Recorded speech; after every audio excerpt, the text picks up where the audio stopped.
Hello everyone and welcome to the first video of this series. First of all, I want to say that the purpose of this video has been for my education only. The quality of my analysis is probably pretty bad, as well as my English. Well, no, my English is certainly bad. Anyways, it took me almost 6 hours to create this video, but of course I'm really happy, not exactly with the result, but going through the process and thinking about hand. I actually learned quite a lot. So yeah, I'm pretty pleased, and let's dive right. Hello everyone. So this is the hand we are going to review today. I open ace-8 offsuit from the cutoff. The button and the small blind both fold and the big blind calls. Flop is king-jack-7 suited. We decide to c-bet small, a little bit less than 1/3 pot. He calls. Turn is a 9. We have an open-ended straight round now. We decide to bet 55% pot. He calls. The river is 7 of hearts, and we decided to bluff roughly 80% pot. So now we're going to look at all the mistakes I made in this hand, because unfortunately there are quite a lot. So in PioSolver I gave ourselves, the in position player, this opening range. It's nothing really special, and this is the defending range of the big blind. These hands in gray here are 3-bets and these ones are folds, and the 50% ones are the ones he can decide to 3-bet as a bluff, or these ones for value, but they can also be played as a call, so that's why they have 50%. These are all the bet sizes, raise sizes, yeah. So then I looked at our strategy. So it's big blind checks, like he should almost all the time, basically all the time. And then this should be our strategy. So as you can see, ace-8 offsuit is not c-bet. In fact, we c-bet around 65%, a little bit less, and check 37%. So I personally probably c-bet way too much, and also we have to c-bet big on this flop. We almost never, only 6%, but that's basically only for balancing reasons. But we almost always bet big on this flop, so that would be like 60%, and not with ace-8 offsuit. So why is this the case, that we do not c-bet ace-8 offsuit? So the thing is, ace-8 offsuit, it's not a really strong hand on this board, but it's not terrible either, because the big blind, as you can see in his range, he has a lot of bad hands. He will automatically fold, but it's not strong enough to bet for value, but also not weak enough to bet as a bluff. So I'm trying to create our betting range on the flop, and these green ones are the ones that are pure value. We are going to bet 3 streets, and then these ones are like protection universal c-bets, but I noticed that I started c-betting almost any pair, any 7, any jack, except not pocket pairs, also the weaker kings, and I thought this couldn't be right, because if we check back and don't have a single pair, basically we are going to be able to get massively exploited. So I went again to PioSolver for some advice, and so a few things I noticed is that he's not betting these 7s, which also have backdoor straight potential. So with the queen, the 10, the 9, the 8, but he is betting the weaker sevens with 6 and 5. So another thing I noticed, yeah, so he's betting Jack 10 some of the time, Queen Jack some of the time. Honestly, couldn't really tell you why. For example, why is he betting Jack 10 suited more often than Queen Jack? While in fact the expected value from Queen Jack is more. Also the Ace Jack, he's betting like roughly 50%, a little bit more. Also their expected value is pretty good, so I guess we should bet them most of the time. And what else? The King 10, the King 9s are bet most of the time. Oh, and then one thing which was different and completely different on my ID is he's checking back the weakest kings most of the time. So the King 2 suited, King 3 suited, that are clubs. And he's also actually checking back them with clubs quite a lot, especially the ones weaker. So yeah, the stronger ones, this is clear value, and but this is it's probably for balancing reasons also, but yeah, the value of betting is pretty high. But of course you can't start betting them all. Now I'm going to create the bluffing range. And I'm going to again use Pio for some advice, because honestly it's not too easy doing this for the first time. So what do we see?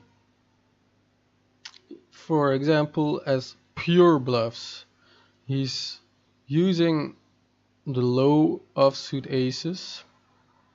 The lower the kicker, the more he uses it as a pure bluff.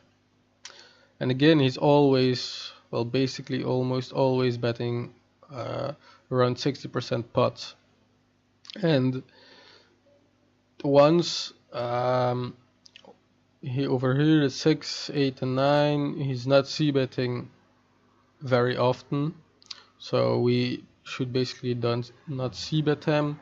And then ace 10, he starts to bet again, but that's probably because it's like already a semi bluff with some equity. You can turn straight draws, you have gut shot to the nuts, so yeah. Same with ace queen, I guess. Those are like not pure bluffs anymore, because you have gut shot to the nuts. You often have the best hand with ace queen. Same goes for ace queen suited. Then he's betting the suited aces of clubs, so you have the flush draw most of the time. Yeah, the frequencies change a little bit, like ace 9, lowest frequency, probably because you have like backdoor gut shot. I don't know why you would like bet ace 9 much less often than ace 8, to be honest. But you should check back some ace high flush draws, but not too often. So what are other pure bluffs? Like queen 9 is suited, is almost always c-bet pure as a bluff. It's a gut shot. Queen 8 isn't. Queen 7 sometimes, but it's more protection. What are other pure bluffs? 6-5, 4-5. It's bet most of the time. For sure when it has the backdoor flush draw, so the diamonds combination, it's bet for sure. So this is the finished range for the flop. You can see the ace 7 off, queen jack off, jack 10 off, and queen jack and jack 10 suited. We only bet like 25% of the time, and that's only in this case, in the ace 7 case, when the ace has a club, and in the other cases where we have the jack paired, when the kicker is a club. For also we decided to bet the king 6 suited and king 5 suited, but not the lower ones. Yeah, that's basically it. Then as semi bluffs we have every ace queen suited, every ace queen off, and every ace 10 off, also every ace 10 suited. Also the suited aces, we decide to bet the ace 2 suited through ace 6 suited, but not ace 9 suited and ace 8 suited, because you sometimes want to check back some suited aces. We're betting queen 10 suited, queen 9 suited, 10 9 suited, 10 8, 9 8, and 6 8 suited, as also as semi bluffs, but we check back the, oh, we don't have the jack, right? We check back the queen 8 suited also.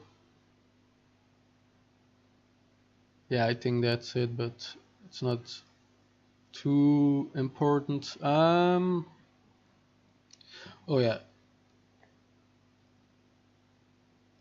So it comes down to like 167 combos for value or protection, and 131 bluffs. And since we bet 60% of this flop, we need 2.66 value hands for every bluff. So that would mean we only need 63 bluffs, and we are having more than double of that. But this is actually only the case on the river, and on the flop it's more a range versus range thing. Or what decides how often we can c-bet and how many bluffs we can have.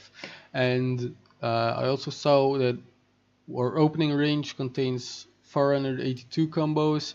We're betting 298, which is 61% of the time we c-bet. And if you remember from Pio, it's also about, he's betting like 63% of the time. So this range on flop should be pretty decent. The turn is the 9 of spades, and I once again took a look at our value range, or pure value range, and so it still contains aces, kings, king jack, pocket jacks, and pocket sevens. But now it also contains queen 10 because we turned straight, 10 8 also made a straight, and king 9 are now strong 2 pairs. I'm also wondering if we can bet ace king again for value,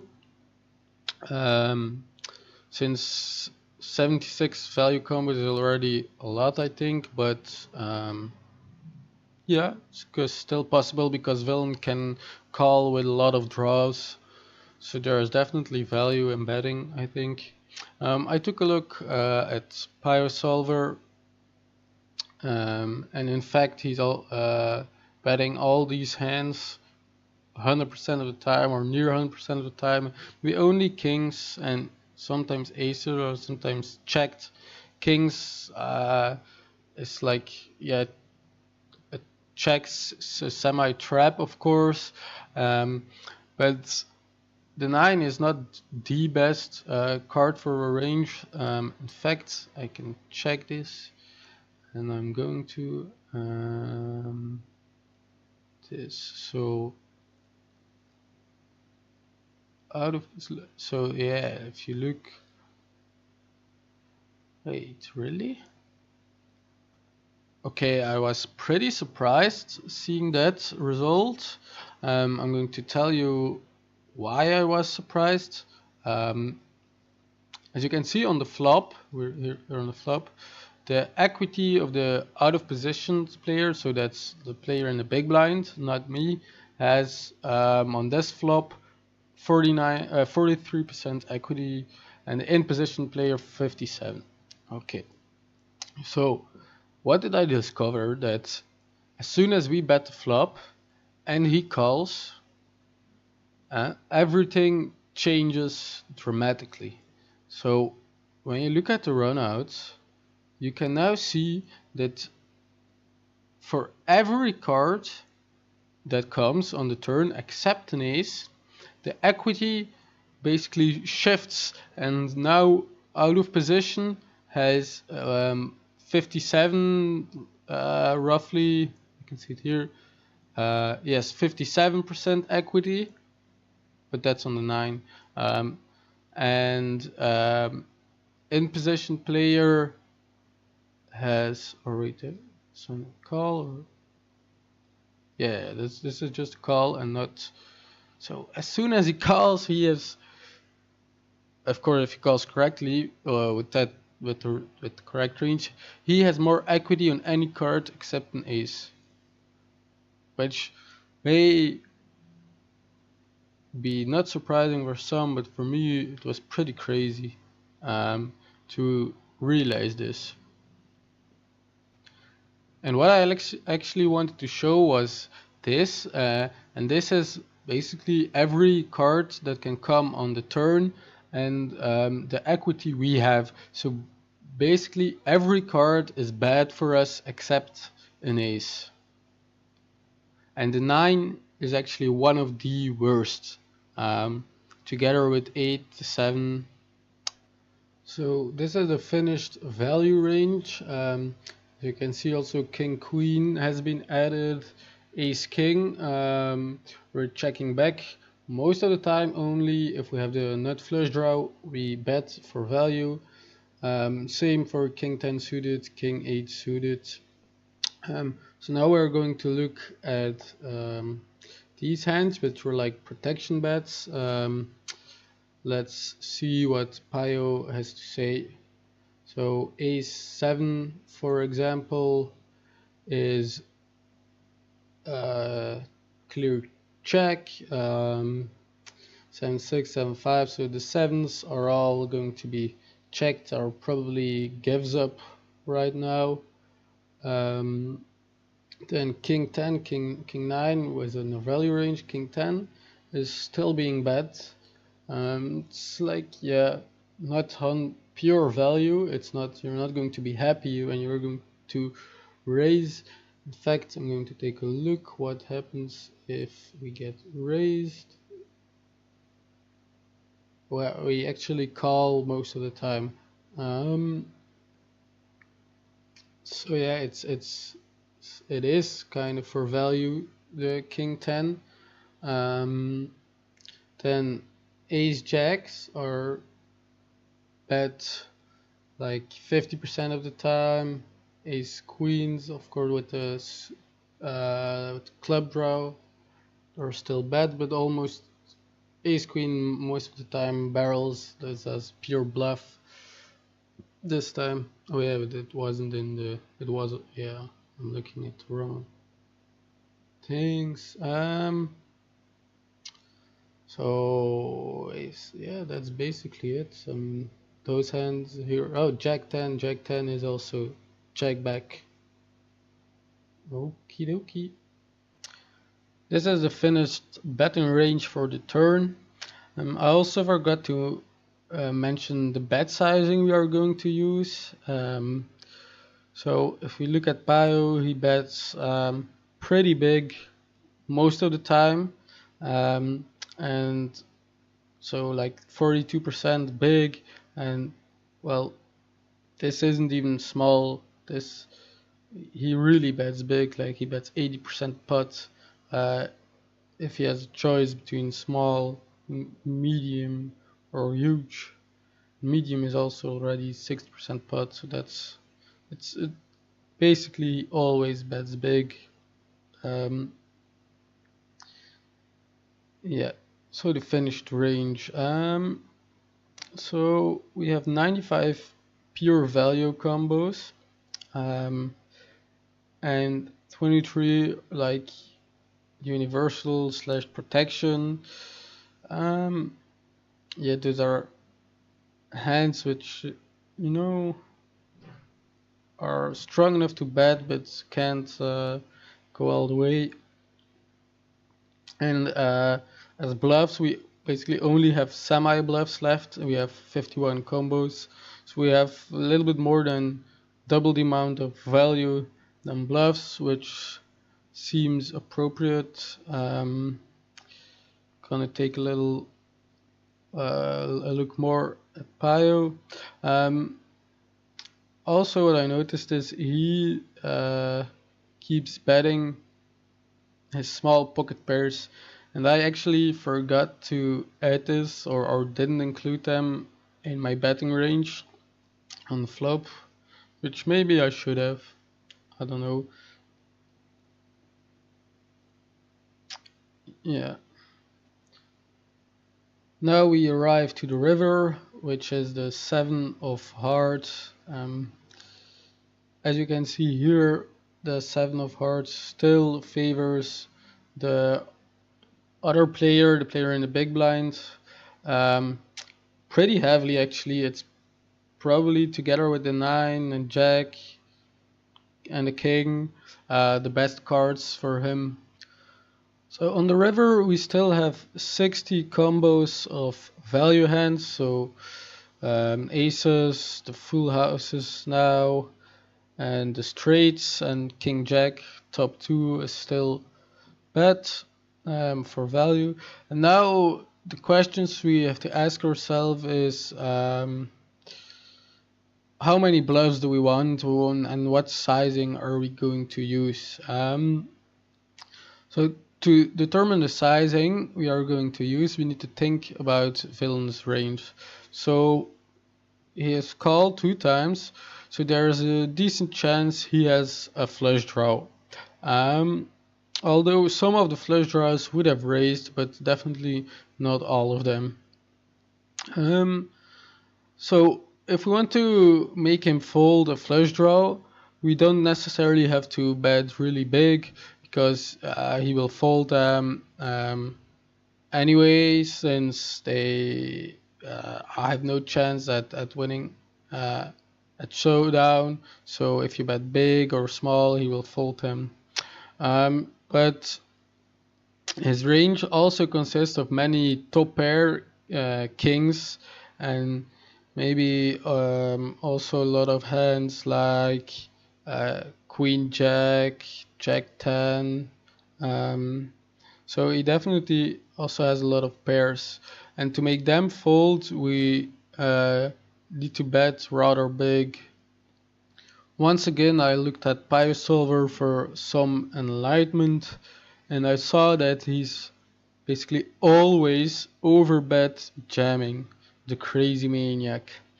And so he's using the value hands we also determined, like so yeah, the full houses and the straights, and they're all overbet jams. Some 2 pairs aren't, but basically only king 9. So, and what bluffs does he use? Let's take a look at the range we arrived with on the river. So this, so queen 9 isn't, queen 8 is bluffing all in, queen 7 is also, oh, queen 7 of course is now jamming for value. Yeah, I need to add this here. Probably, no, we didn't bet king 7 on the turn, so we can't add it to his value or to our value range.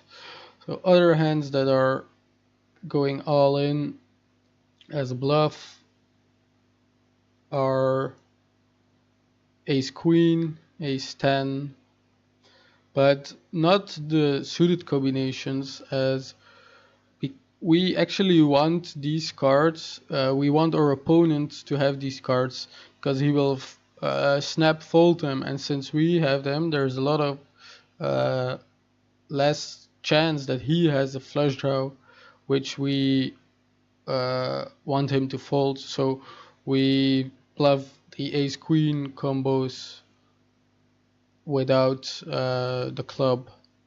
Especially the ace of clubs is pretty bad to bluff with. On the river we have 68 combos of value, and as we just said, PO bets really big. Since we bet 1.5 times pot, we need 1.66 value hands for every bluff, so we need quite a lot of bluffs, around 41 in this scenario. And when I tried to add some bluffs, I basically only found the ace queen and ace 10, also the queen 8. Ace 10, I don't think it's a good idea to bet with the clubs like earlier said, and we only came to 28 combos, so we should find some more bluffs, and this is what queen 8 already included. But it's not so easy to find bluffs. If we look at Biosolver, he's bluffing a lot of these hands and every 7, but we aren't betting those on either the flop or the turn, so we don't have these in our range. Also, if I click this box, you can see how often this hand is in his range. So the higher, the more often it's in its range. So you see these hands here, which he bets all in as a bluff, but you can barely see them. So he basically only never has these hands. I try to find more bluffs, but the only ones I can really think of are queen 9, and well, that's about it. So I could start bluffing these flush draws, but I really don't think that's such a good idea. So yeah, we should go back to the drawing board and maybe refine our ranges. Yeah, and this also shows that you shouldn't be calling really light on rivers, or because as you can see, it's very hard to find these bluffs.